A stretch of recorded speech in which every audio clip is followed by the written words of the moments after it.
Badan Pusat Statistik mencatat pertumbuhan ekonomi Sumatera Selatan triwulan 2 2025 tertinggi dalam 4 tahun terakhir, secara tahunan tumbuh 5,42% dan secara kuartal to kuartal naik 4,65%.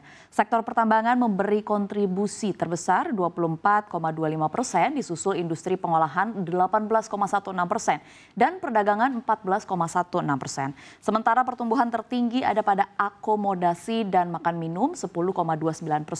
Perdagangan 8,78% dan konstruksi 8,11%. Dari sisi pengeluaran, konsumsi rumah tangga menyumbang 61,69% dengan pertumbuhan 4,93%. Dorongan terbesar datang dari libur hari besar, keagamaan, libur sekolah, dan proyek strategis nasional. Sumsel menyumbang 13,82%. PDRB Sumatera menempati posisi kedua tertinggi setelah Kepulauan Riau.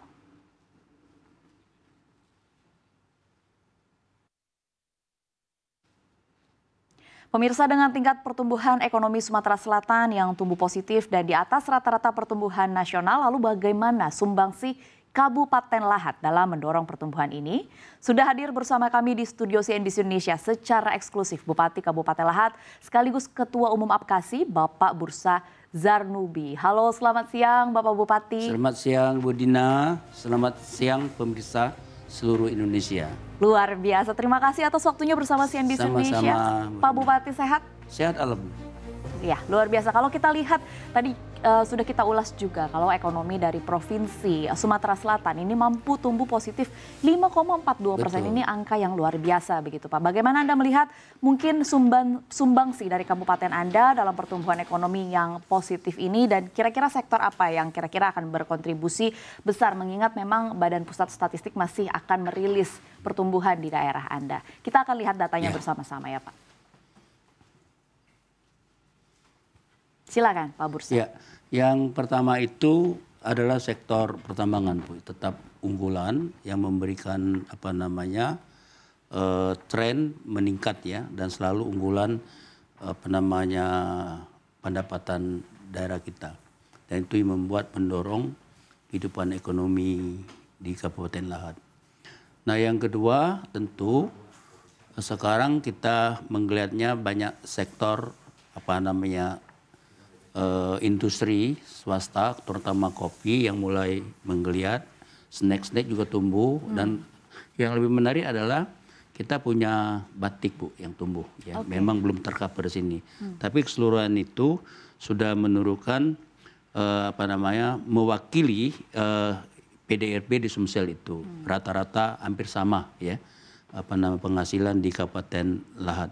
Karena PDRB Sumsel itu memang meningkat tinggi sekarang ini. Tetapi di Lahat belum ada data yang valid. Ya. Karena beda cara mengkategori penghitungannya. Dan kalau kita kan setiap tahun Bu, ini mendata itu. Sedangkan provinsi itu hampir sama dengan tingkat pusat. Jadi kita kesulitan di situ. Kadang-kadang ada perbedaan tidak signifikan, tapi paralel pertumbuhannya. Misalnya ada pertumbuhan 5,4 itu hampir sama dengan provinsi. Jadi tidak jauh perbedaan pertumbuhannya, kira-kira gitu. Oke, disebutkan bahwa produksi batu bara di kuartal 1 2025 dan juga sebenarnya sudah cukup berkepanjangan adalah tulang punggung dari pertumbuhan Kabupaten Lahat. Kira-kira kalau dari pemerintah daerah sendiri, bagaimana caranya supaya tetap menjaga produksi batu bara ini berkontribusi tinggi terhadap pertumbuhan? Pertama sebelum kita bahas soal sektor lain, Pak. Batu bara ini Bu tergantung fluktuasi harga. Ya. Kalau di harga naik, pasti ini sumbangan ke Kabupaten Lahat lebih tinggi lagi. Sekarang lagi turun kan, kita dapat bagi hasilnya. Nah, tapi dari sektor batubara ini banyak lapangan pekerja yang paling banyak yang diterima. Sektor konsumsinya hidup, lapangan pekerjaannya hidup, transportnya hidup. Ini membuat Lahat itu ramai kegiatan ekonomi di sekitar itu. Oke, baik, Lahat disebut menjadi daerah pertama di Sumatera Selatan dengan 100% koperasi desa merah putih. Mungkin boleh diceritakan capaian yang luar biasa begitu Pak. Ini adalah program Astacita dari Presiden Prabowo Subianto, terutama mengingat kita pada saat ini sedang merayakan HUT Republik Indonesia ke-80. Bagaimana penerapan dari koperasi merah putih yang disebut di Kabupaten Lahat 100% selesai? Bukan Sumatera Selatan, Sumatera waktu itu. Selesai pertama ya. Pertama kali selesai. Bahkan dihadiri oleh Wakil Menteri untuk mendeklarasikan hasil pencapaian 100% itu. Nah, koperasi ini memang andalan prioritas Presiden Prabowo untuk menjadikan desa sentra pertumbuhan ekonomi melalui perdagangan, nanti produksi pertanian, perkebunan, dan jasa dan seterusnya. Karena itu Koperasi Merah Putih ini akan betul-betul kita jadikan tulang punggung nanti untuk membangun sentra-sentra pertumbuhan desa untuk mendukung pembangunan di seluruh kabupaten, terutama Kabupaten Lahat. Dan saya yakin seluruh pemerintahan kabupaten di Indonesia juga akan mengawal program strategis nasional ini untuk menjadikan pusat pertumbuhan nasional yang dicita-citakan Pak Prabowo untuk 8% ya. Nah sekarang ini memang karena situasi perang tarif situasi kita tidak baik-baik saja, tapi saya yakin beberapa tahun ke depan 8% itu akan tercapai asal kita semua kompak mengawal program Koperasi Merah Putih di seluruh Indonesia. Oke, baik. Kalau kita lihat secara data juga pertumbuhan produk domestik regional bruto atau PDRB triwulan dari 2023 hingga 2025 terutama di bagian akhir datanya luar biasa signifikan kenaikannya betul. begitu ya Agak Pak. berbeda dengan pertumbuhan nasional. Ini di provinsi begitu. Nah kalau dari Lahat sendiri ini kan salah satu kontribusi yang paling terbesar juga dari CPO betul ya Pak? Betul, CPO, batubara, kemudian ekonomi rakyat. Ekonomi rakyat banyak sekali kopi ya. Oke. Itu pertumbuhannya. Oke, baik. Bagaimana akhirnya dari Kabupaten Lahat, dari pemerintah ini tetap bisa menjadi daerah yang unggul dibandingkan dengan daerah-daerah lain, mungkin di Sumatera Selatan atau mungkin di Pulau Sumatera, Pak? Kita akan memulai satu proyek strategis di Kabupaten Lahat itu, yaitu membangun irigasi. Ya, ini sesuai dengan impres Presiden untuk membangun swasembada pangan. Nah, program unggulan kita di samping yang lain itu kita membangun proyek irigasi sebanyak 6.000 hektar. Dengan proyek lebih kurang 439 tahun bulan Januari yang akan datang. Nah itu juga salah satu akan menopang swasembada pangan nasional. Walaupun kita tidak begitu besar, tapi kita punya 24.000 hektar sawah yang akan kita airin dengan irigasi permukaan. Nah, akan dimulai Januari. Nah karena itu pertumbuhan yang regional seperti ini sebetulnya ditunjang juga oleh di kabupaten lain Bu semuanya. Walaupun sedikit lebih tinggi dari pertumbuhan nasional, tapi rata-rata hampir sama dengan pertumbuhan nasional. Yeah. Kalau nasional kan 4,87, 5,12, nah, hampir sama dengan tempat regional kita. Jadi tidak jauh berbeda lah. Okay. Dan mudah-mudahan ini bisa menopang pertumbuhan ekonomi Indonesia. Oke, baik. Pak Bursa pada saat ini merupakan Bupati Lahat, tapi di sisi lain juga saat ini sebagai Ketua Umum Apkasi.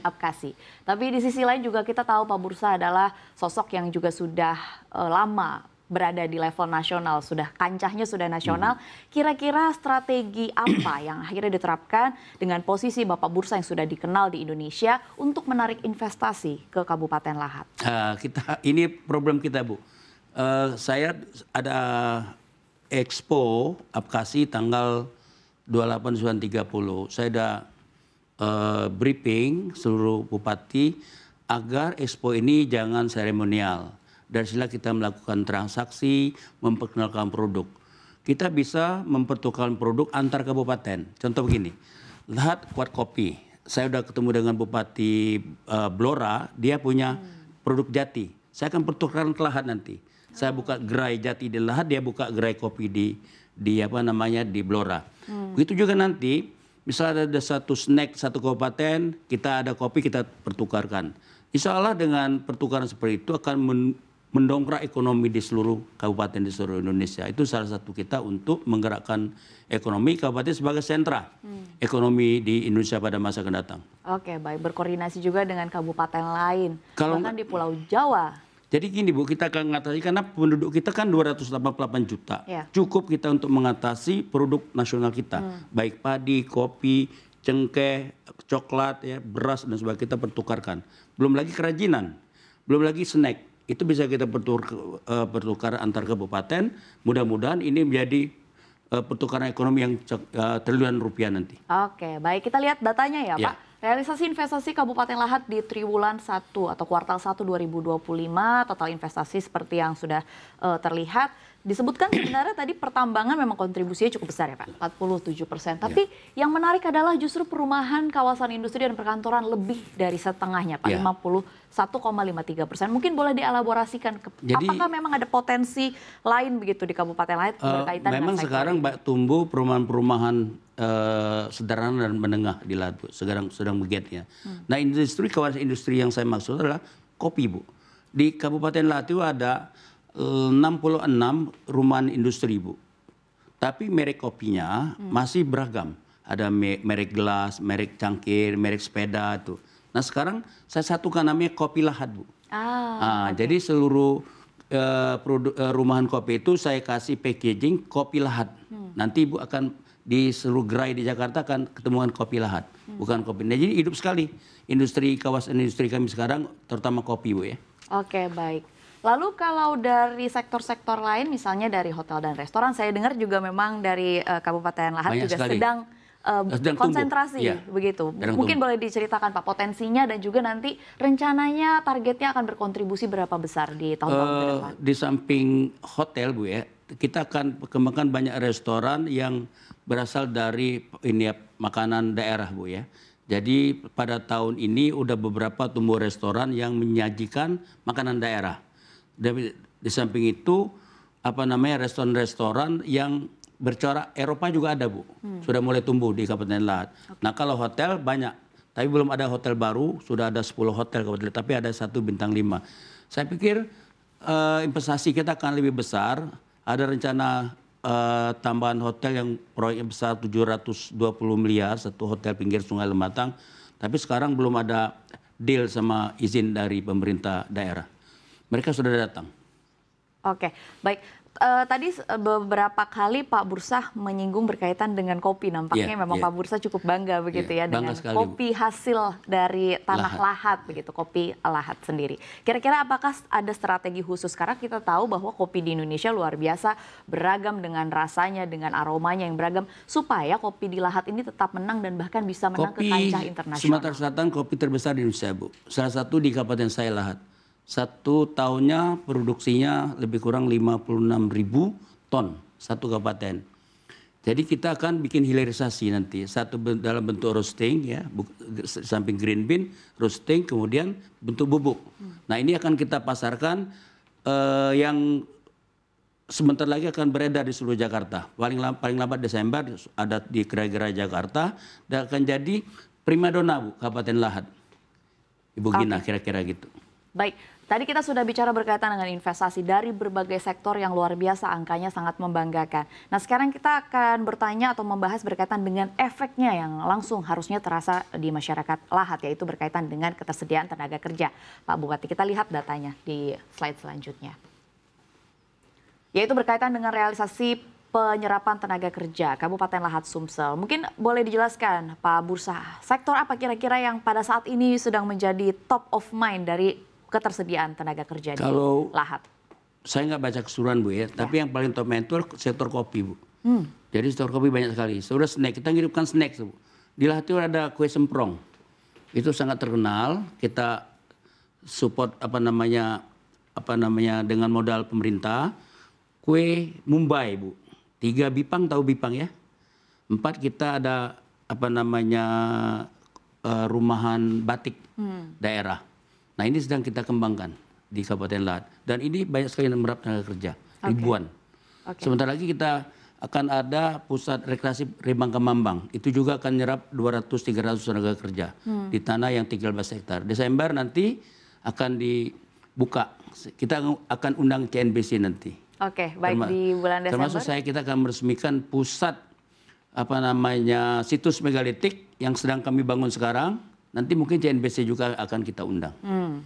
Itu akan banyak menampung tenaga kerja. Oke, baik. Ada beberapa program-program juga yang saya lihat juga menjadi program unggulan dari pemerintah di bawah kepemimpinan Pak Bursah. Mungkin kita lihat ke slide selanjutnya ya, Pak. Salah satunya adalah bidang kesehatan. Sebutannya adalah Angela yang merupakan ambulans gratis bagi warga dengan KTP lahat. Mungkin boleh dijelaskan kira-kira dari program ini apa Pak yang diunggulkan? Angela ini adalah program masa lalu Bu ya, Bupati lalu, dan itu sangat kita respon, kita apresiasi. Kita punya 12-an, sponsor 12 Angela ambulans itu untuk membantu masyarakat gratis. Untuk orang sakit, untuk orang meninggal gitu ya, untuk orang pokok untuk umum lah ya, disediakan oleh rumah sakit pemerintah.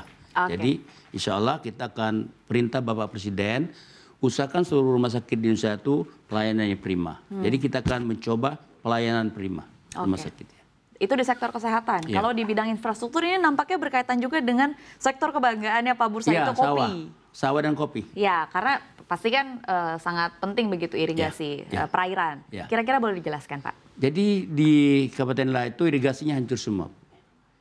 Jadi kita untuk memenuhi swasembada pangan yang diinstruksikan oleh Bapak Presiden sebagai proyek strategis nasional, maka kita mulai memperkuat irigasi teknis. Ya, sebesar 3.405.000 hektar sawah itu dengan sebetulnya bukan 300 miliar, itu 405 miliar mestinya. Oke. Untuk 405 miliar ya, untuk 4 dam irigasi teknis berkekuatan 50 tahun lamanya. Sekarang lagi dibikin detail engineering desain ya, sedang dibikin. Insya Allah Januari dimulai pembangunannya. Itu satu andal karena kita ingin membantu memperkuat swasembada nasional dari Kabupaten Lahat melalui irigasi dulu, irigasi teknis dulu. Dengan panen 3 kali setahun rencananya. Oke. Ini yang saya temukan menarik, poin efisiensi APBD, 313 miliar untuk infrastruktur. Mungkin sebenarnya lebih ke efisiensi APBD secara keseluruhan, karena mengingat memang dari pemerintah pusat tuntutannya adalah bahwa daerah ini harus terus kreatif untuk mencari inovasi, pendanaan, Jadi kita memang sedang bermanuver untuk inovasi fiskal ya. Karena fiskal ini merupakan satu strategi pengupayaan ekonomi untuk supaya fiskal itu bermanfaat bagi pertumbuhan ekonomi. Baik itu untuk fiskal infrastruktur, kemudian pariwisata, ya, kemudian industri dan lain sebagainya. Karena itu kita efisiensi kita gunakan ke yang tepat guna. Kalau dulu banyak uang belanja yang tidak ada gunanya, misal seminar melulu, kunjungan kerja melulu, studi banding melulu yang kadang-kadang nggak ada manfaatnya. Jadi kita efisiensi itu sebetulnya bukan hilang, uangnya hilang, tapi merealokasi dana untuk tujuan yang lebih strategis. Nah, strategis itu salah satu kita memperkuat untuk swasembada pangan nasional. Oke. Nomor 3, kebanggaan Pak Bursa, yaitu panen raya kopi di Desa Rindu Hati. Mungkin boleh dijelaskan apakah pada saat ini di bulan Agustus juga sedang panen raya? Sedang panen raya, sedang panen raya. Karena saya menambahkan kopi masa depan ini industri kopi ini industri masa depan bagi saya. Kita akan bikin hilirisasi seperti kopi kapal api. Karena kita selama ini dari 56.000 ton itu petani tetap tidak maju karena tidak ada insentif lebih, maka kita akan membuat industri kopi dalam bentuk bubuk dan roasting nanti. Selama ini orang dia menjual kopi green bean aja Bu, nggak ada nilai tambah. Jadi kita akan bikin hilirisasi sehingga mudah-mudahan dengan hilirisasi nilai tambah ekonomi petani lebih hebat lagi dan kita akan melakukan peremajaan total nanti, peremajaan kopinya. Oke, baik. Sekarang kita lihat selanjutnya di slide berkaitan dengan realisasi janji politik. Yang nomor 4 adalah berkaitan dengan bidang agama, sosial budaya. Ada rencana atau sudah dilakukan yaitu festival tari era-era dan lagu daerah. Itu baru direncanakan Bu. Baru mau direncanakan. Oke, mungkin boleh visinya berkaitan dengan festival ini seperti apa? Jadi festival gini Bu, selama ini kan festival kita ini kan monoton ya di dalam tari tradisional. Saya inginkan satu tarian yang mengalami modernisasi ya, dapat konteks sekarang ini. Kalau dia langgamnya seperti lalu-lalu, susah berkembang, tidak menarik bagi tontonan publik. Jadi kita akan festivalkan dalam bentuk baru penyajiannya di masyarakat nanti, termasuk lagu daerah itu akan kita lombakan lagu daerah. Dengan itu kita bisa melihat mana yang bisa kita rilis yang paling bagus di tingkat nasional maupun internasional.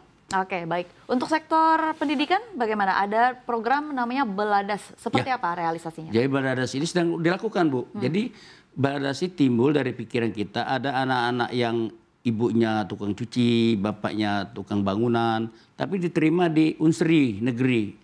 Mau bayar 4,5 juta uang muka nggak ada. Langsung kita tangani dengan Beladas. Beasiswa sampai selesai. Semua yang negeri nggak punya uang, orang tuanya tidak mampu, diterima dari beasiswa Beladas. Sudah ada kalau tidak salah 13 mahasiswa terima negeri kita biayain dengan Beladas. Baru ini program baru Beladas. Program Jadi, baru yang sedang berjalan. Bagi orang yang tidak mampu silakan datang ke pemerintah kabupaten, akan kami biayain sampai selesai. Untuk warga tidak mampu Kabupaten diterima di negeri. Lahat. Ya, Oke, diterima baik. negeri. Ini menarik begitu. Tadi kita sudah bicara berkaitan dengan sektor pendidikan, kemudian dari sektor kesehatan yang sebenarnya juga program-program ini merupakan bagian dari program pemerintah pusat. Betul. Kira-kira sinkronisasi yang sudah dilakukan oleh Kabupaten Lahat dari pemerintah daerah biar satu komando, satu arahan begitu Pak. Seperti apa arahannya? Sebetulnya ini program kampanye kami ini dari awal, sejak 2018 saya pernah bertarung belum berhasil, Bu. Saya membuat tagline, konsepnya itu menata kota membangun desa. Kemudian kok cocok betul dengan program Pak Prabowo, yaitu membangun dari desa, dari bawah dan dari desa untuk pemerataan.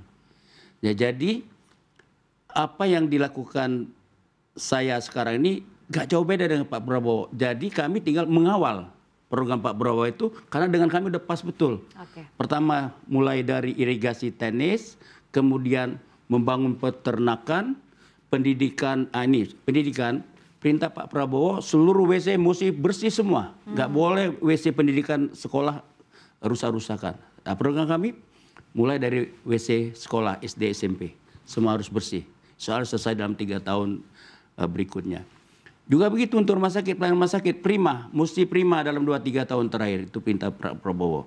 Jadi seluruh kebijakan nasional itu, utama menata kota membangun desa itu, kita mulai betul dari desa, Bu. Karena di desa ini pusat kemiskinan, pengangguran, keterbelakangan.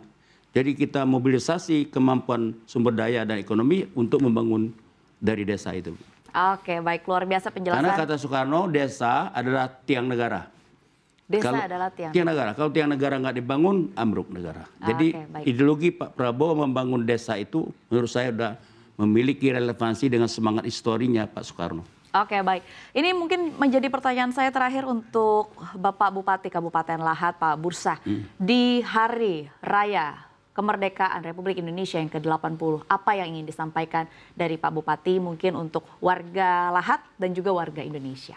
Ya, ini kita sudah masuki 80 tahun Indonesia merdeka. Ya.